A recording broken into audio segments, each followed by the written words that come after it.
17 வயசுல Gukesh தொம்மராஜு world chess champion ஆகி க்ரோரில் சம்பாரிச்சாரு. 16 வயசுல ரமேஷ் பாபு இன்டர்நேஷ்னல் டோர்னமெண்ட்ல கலந்து க்ரோரில் சம்பாரிச்சாரு.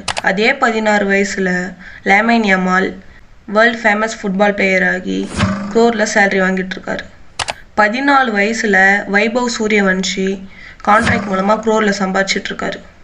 யோசிச்சு பாருங்க, அவங்களோட பேரண்ட்ஸ் எல்லாம் அவங்கள மற்ற பேரண்ட்ஸ் மாதிரி ஒழுங்காக 18 வருஷம் படிச்சுட்டு நல்ல ஜாப்க்கு போ அப்படின்னு அவங்க டேலண்ட்ஸை நிறுத்தி வச்சுட்டு இருந்தா என்ன ஆகியிருக்கும்?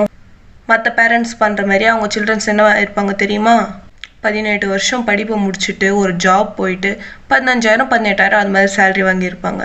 யோசிச்சு பாருங்க, இதே அவங்க 15,000 சேலரியை க்ரோராக மாற்றணும்னா அவங்க அந்த 15,000 சேலரியை ₹1 கூட எடுக்காம 666 மாதம் சேர்த்து வைக்கணும் மந்த்லி.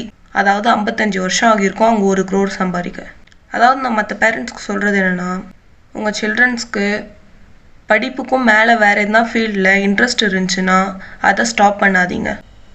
படிப்பு முக்கியம்தான், ஆனால் படிப்பு மட்டும்தான் நம்ம பசங்களுக்கு எல்லாமே அப்படின்னு நம்புறது முட்டாள்தனம். இதே அவங்க ஒரு ஜாபுக்கு போயிருந்தா அவங்க இவ்வளோ அச்சீவ்மெண்ட்ஸ் பண்ணியிருக்க கூட மாட்டாங்க.